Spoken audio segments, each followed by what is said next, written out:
কত জনে যায় আসে মক্কা মদিনা, এওয়া ভাগার আজও যাওয়া হলো না। কত জনে যায় আসে মক্কা আর মদিনা, এওয়া ভাগার আজও যাওয়া হলো না। জোরে বলুন সুবহানাল্লাহ। আজকে নতুন সুর, আজকে নতুন পড়ছি। এক বেলা খেয়ে অন্য বেলা উপোস রয়, নবীর দেশে যাওয়া তার স্বপ্ন ছাড়া কিছু নয়।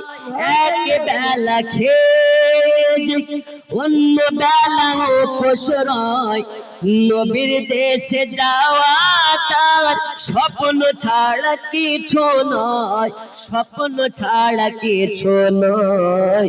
ভালোবেসে কেউ হাসে, কেউ পায় বেদনা, এওয়া ভাগার আজও যাওয়া হলো না। কত জনে যায় আসে মক্কার মদিনা,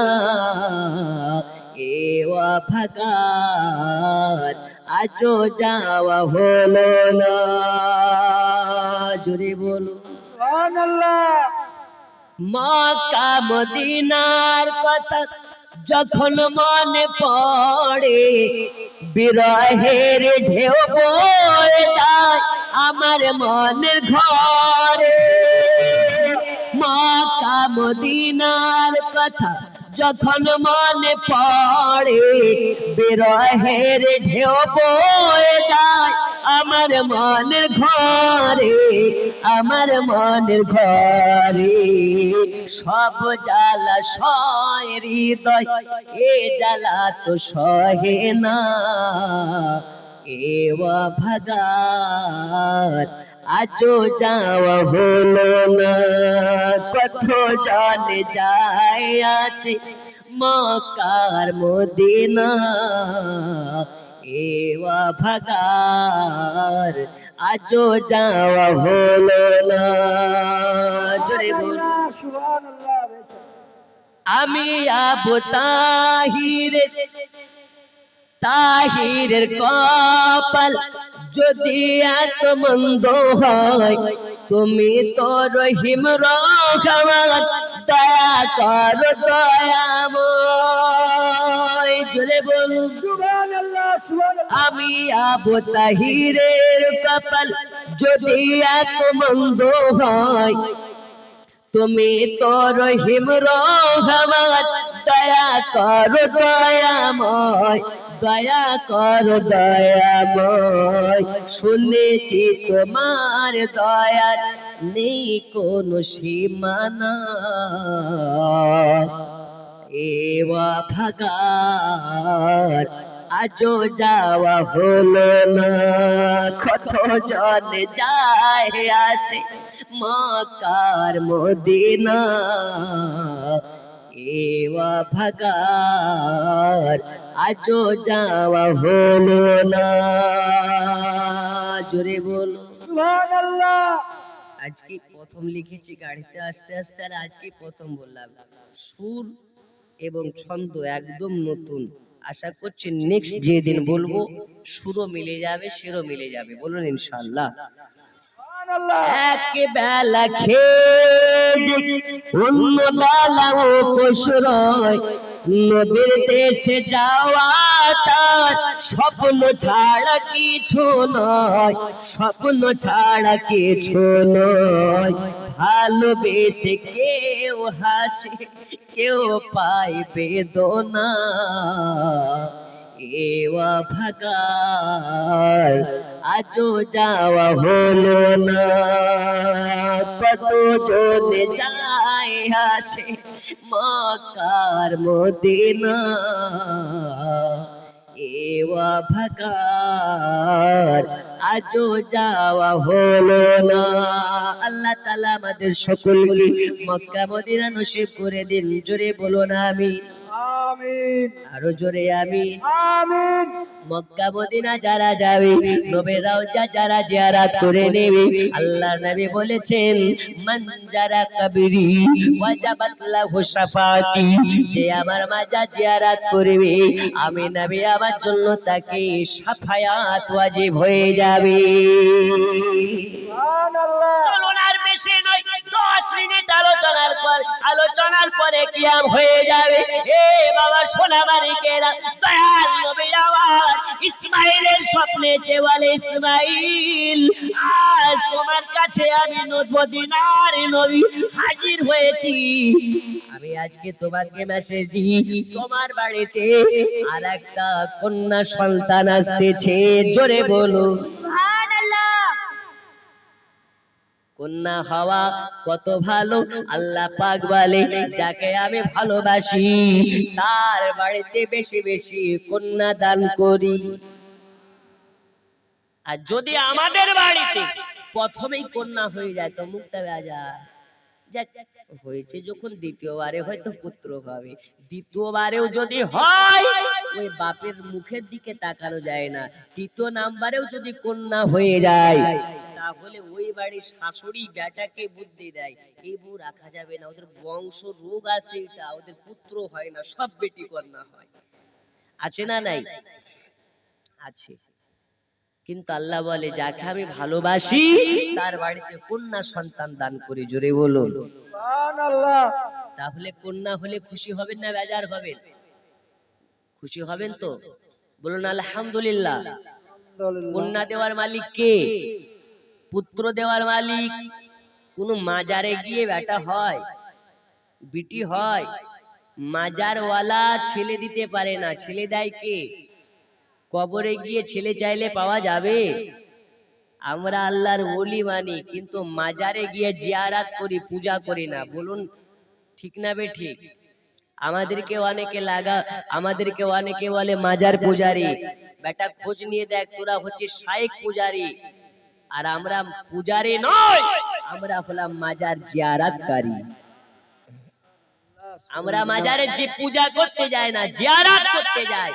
আর এটাও আমরা মানি মাজারে গিয়ে সন্তান চাই না, বরঞ্চ ওই ওলির ওয়াসিলা দিয়ে সন্তান চাই। জোরে বলো সুবহানাল্লাহ কারণ আমরা জানি সন্তান দেওয়ার মালিক কে, হায়াতের মালিক কে, রুজির মালিক কে, আমাদেরকে 3 বেলা খেতে দেয় কে, সবকিছুর মালিক। তাহলে লটারি কাটো কেন? যদি আল্লাহ রুজির মালিক হয় তো লটারি কাটো কেন? এলাকায় কি লটারি কাটে? এদিকে যদি না কাটে মুর্শিদাবাদে কাটে। মুখে এই বড় বড় দাড়ি, ও নামাজ পড়তে গেছে লুঙ্গির টেয়ারে গুজে নিয়ে গেছে লটারি। নামাজ শেষে ইমাম সাহেবকে বলে হুজুর 2 সেম কেটেছি, একটু দোয়া করবেন, যদি বেঁধে যায় 10,000 টাকা দেব। ওই ইমাম সাহেব বলছে গোটা মাস নামাজ পড়িয়ে তো 10,000 টাকা পাই না, ও কি করবে? উপর উপর ফু মেরে দেয়, যাও হয়ে যাবে। একটা ঘটনা শোনাই, ছেলেদের থেকে মেয়েরা মান্যত করে বেশি, করে না? দেখুন যখন যেমন তখন তেমন, গোল আলুর মতন এখন কাজ করতে হয়। একটা মেয়ের সন্তান হয় না, তাই ও মান্যত করেছে কি দেখুন, যদি আমার একটা সন্তান হয় তাহলে মসজিদের মেম্বারে দাঁড়িয়ে ঢোল বাজাবো। কিসে দাঁড়িয়ে ঢোল বাজাবে? ওর মান্যত কত রকমের মান্যত থাকতো, মান্যত করেছে কি মান্যত বুঝতে পারছেন? মসজিদের মেম্বারে দাঁড়িয়ে দাঁড়িয়ে জুম্মার দিনে ঢোল বাজাও, আল্লাহ একটা কন্যা সন্তান দাও।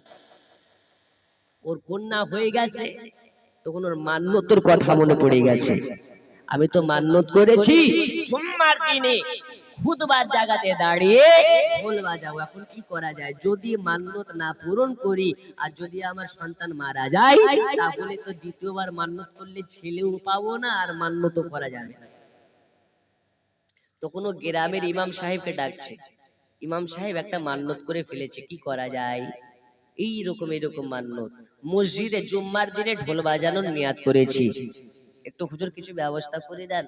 বলছে পাগলের মতন কথা বলো নাকি, মসজিদে ঢোল বাজানো যায়? এটা হারাম। হুজুর যদি এই কাজটা করে দিতে পারেন তো আপনাকে 10,000 টাকা দেব। ইমাম সাহেব বলছে গোটা মসজিদে 1 মাস থাকার পরে 4,000 টাকা বেতন, তা আবার 4 মাসের বেতন এখন পর্যন্ত কমপ্লিট করেনি, দেয়নি। আর যদি 10,000 টাকা পেয়ে যায় তাহলে আলহামদুলিল্লাহ, ঠিক কি না? তোর বলছে আচ্ছা ঠিক আছে করে দেবো, যাও ব্যবস্থাটা করতেই হবে। বলছে হুজুর না, ঢোল আপনাকে বাজাতে হবে। কোথায়? যেখানে খুতবা দেয় সেইখানে দাঁড়িয়ে। তখনই ভাবছে যদি ঢোল বাজাবো না বলি তাহলে 10,000 টাকা গেল, আর যদি ঢোল বাজিয়ে দিই তাহলে পিটো গেল, ইমামতিও গেল। কি করা যায়? এদিকে অ্যাডভান্স টাকা নিয়ে নিয়েছে যে ঢোল বাজিয়ে দেব। দেখুন ইমাম সাহেব তখন কি করে, ইমাম সাহেব বলে কথা, ওর গিটে গিটে বুদ্ধি, ও কি করে সে একটা ডুগডুগি কিনে নিয়ে চলে এসেছে।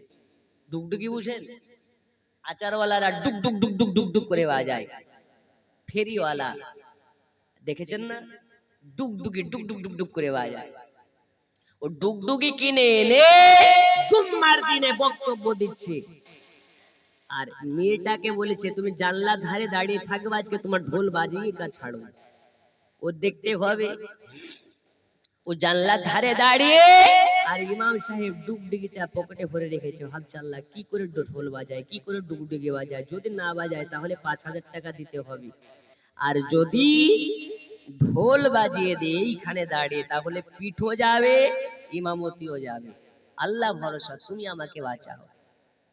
তখন ইমাম সাহেব বক্তব্য ধরেছে, আচ্ছা আপনারা কি জানেন ঢোল বাজানো, বাজনা বাজানো, বাদ্যযন্ত্র বাজানো শরিয়াতের বিধানে হারাম, যদি কেউ বাজায় আল্লাহকে জাহান্নামে দেবে। তখন লোকেরা বলছে হ্যাঁ হুজুর জানি, ভালোভাবে জানি। যে জানেন তো ভালো কথা, কিন্তু এটাকে জানেন কিভাবে বাজানো হারাম? বলছে হুজুর না, তাহলে দেখেন। ও পকেট থেকে ডুগডুগিটা বের করে ডুগ ডুগ ডুগ ডুগ করে বাজাতে লেগেছে।